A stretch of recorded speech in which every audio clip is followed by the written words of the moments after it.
La palabra cuidar es una palabra muy especial porque es una palabra que no tiene opuesta. Si tú cuidas a una persona, tienes a una persona cuidada. Si tú no cuidas a la persona, tienes a una persona descuidada. Y una persona descuidada no se comportará ni rendirá como podría rendir o comportarse. Cada año, la Real Academia de la Lengua Española da a conocer qué palabras incluye en el diccionario y cuáles saca por falta de uso. Yo aquel día siempre voy a mirar primero las que saca, por temor de que la palabra cuidar ya quede fuera de tan poco que la usamos. Es una palabra que a veces la confundimos porque creemos que cuidar es sobreproteger. No. Sobreproteger no ayuda a que haya un crecimiento armónico de la persona, pero cuidar sí, porque cuidar quiere decir también reconocer. Cuidar quiere decir estar pendiente. Cuidar quiere decir también escuchar.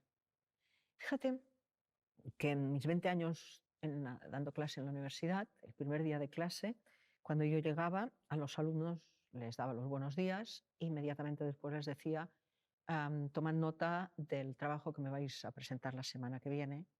Imagínate la mirada torva que me daban, como diciendo que esta señora solo nos ha dado los buenos días y ya nos encarga un trabajo, pero si no tenemos ni materia. El trabajo consistía en que tenían que comprar una planta, no había presupuesto ni preferencias en cuanto a la especie, pero tenían que dejarla en un lugar de la casa y no acercarse a 2 metros durante varias semanas. ¿Qué le pasaba? Pero tenían que traer una fotografía de la planta cada semana. ¿Qué le pasa a una planta si no la cuidas? Cada vez se va poniendo más mustia y termina fatal. Con las personas pasa lo mismo. Yo particularmente cuando voy a comprar una planta, como que no entiendo de plantas, le pregunto al jardinero, le digo, perdone, ¿me dará las instrucciones de la planta? Porque unas necesitan mucha agua, otras pocas, unas necesitan mucha luz, otras pocas, unas son de interior, otras de exterior. Yo recuerdo una vez que compré una que me dijeron, sobre todo, no la ponga en medio de una corriente de aire. ¿Qué pasa a las plantas? Lo mismo que las personas. Las personas todas necesitamos lo mismo para sentirnos bien. Lo que cambia es la dosis. Porque unos necesitan que los escuches mucho y otros con un poco tienen suficiente. Unos necesitan que los mires mucho, otros menos. Otros necesitan que los reconozcas mucho, otros con un poco tienen suficiente. Y es que el reconocimiento es una de las bases del cuidar. Llama la atención cómo nos comportamos con el reconocimiento los humanos. El ser humano necesita el reconocimiento como el aire que respira. Es más, podríamos casi asegurar que somos adictos al reconocimiento. Hacemos algo, nos reconocen, nos sentimos pletóricos y ya empezamos a buscar otra cosa para poder hacerla bien y que nos la vuelvan a reconocer. Pero llama la atención los rancios y tacaños que somos con el reconocimiento. Si tenemos una pareja, unos hijos, unos colaboradores, unos amigos, que de 100 cosas hacen 90 bien y 10 mal, nos van a señalar las 10 que hacemos mal. No nos van a decir las 90 que hacemos bien. Pensamos lo que hacen bien, pero decimos lo que hacen mal. Podríamos darle de vez en cuando un vuelco, porque pensamos cómo me gusta esto, qué bien lo hace, cómo me gustaría hacerlo como lo hace, y no decimos nada. Pero en cambio, a la que hay alguien que hace algo que no nos gusta, esto no se hace así, esto podrías haberlo hecho de otra manera. Y todavía llama más la atención porque, visto así, parece que es muy costoso dar reconocimiento, pero es gratis. Y yo me temo que el día que Hacienda descubra los beneficios que da el reconocimiento, nos va a hacer pagar por dar reconocimiento.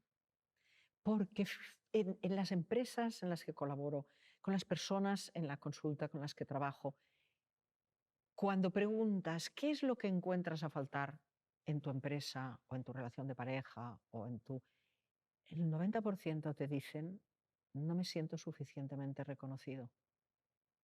Y cuando alguien no se siente suficientemente reconocido, podemos empezar a estar seguros que hemos dado el primer paso para que las cosas empiecen a no andar bien. Fíjate si es importante el concepto cuidar porque si no te han cuidado, es muy difícil que sepas cuidar. De la misma manera que si no te han escuchado, es difícil que sepas escuchar. Si no te han querido, es difícil que sepas querer. Si no te han puesto límites, es difícil que los sepas poner. Si no te has sentido reconocido, es difícil que sepas reconocer. En el sentido de cuidar, a mí me parece apasionante la experiencia del profesor, del doctor Escardó. El doctor Escardó, médico de Argentina, que empezó a trabajar en la sala 17 del Hospital de Niños de Buenos Aires. Cuando fue a hacer prácticas, cuando recién se había recibido, entró en la sala 17 de niños y se prometió que si algún día estaba a su alcance, aquello iba a ser diferente, porque la sala, una sala inmensa, con los niños en sus camitas solos, le produjo una sensación muy impactante.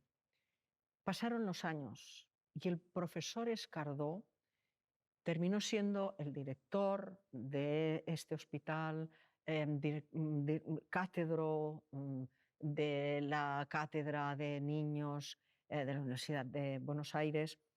Y lo primero que hizo cuando él tuvo la posibilidad de llevarlo a cabo es ingresar a los niños con sus mamás, sus papás o sus cuidadores, con uno de ellos. Porque él tenía el convencimiento de que si cuando estás mal y estás enfermo tienes a alguien querido a tu lado, te vas a sentir menos mal. El doctor Escardó también fue el impulsor de que las salas de niños, de camitas, de que eran números, pasaron de ser números a ser nombres, porque los niños eran números y a partir de entonces cada camita tenía un nombre, que era la del niño que la ocupaba. Pero esto pasa a veces en las instituciones, que sin darse cuenta son la misma institución los que frenan el bienestar de los que allí trabajan y de los que allí pueden utilizarla, ¿no? Porque cuando él propuso y logró que las madres estuvieran en una silla al lado de la camita de sus hijos, se encontró con una cantidad de trabas que jamás él hubiera imaginado. Trabas burocráticas, trabas de todo tipo. Entre ellas, las trabas venían sorprendentemente del mismo equipo médico, de las enfermeras, que decían que ellos no podían trabajar tan bien si estaban siendo observados. Innumerables, ¿no? Decían que no podía ser porque el doctor Escardó también pedía que llevaran un juguete de casa para el niño.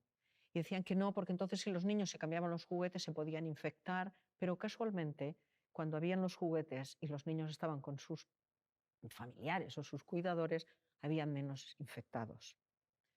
Pero la traba máxima la encontró por un problema estructural. Las salas de niños no estaban los baños dimensionados para que hubieran muchos adultos. Con lo cual, la gran queja vino por la parte sanitaria diciendo que como no estaban dimensionados ni la limpieza preparada para que los baños fueran ocupados por tantos adultos, que no podían estar los adultos ahí. El doctor Escardó lo resolvió convocando a todas las madres y dando un anuncio a todas las madres que iban a estar con sus niños diciendo que tenían que traerse unos artículos de limpieza y que iban por tandas y por turnos a hacer la limpieza de los baños.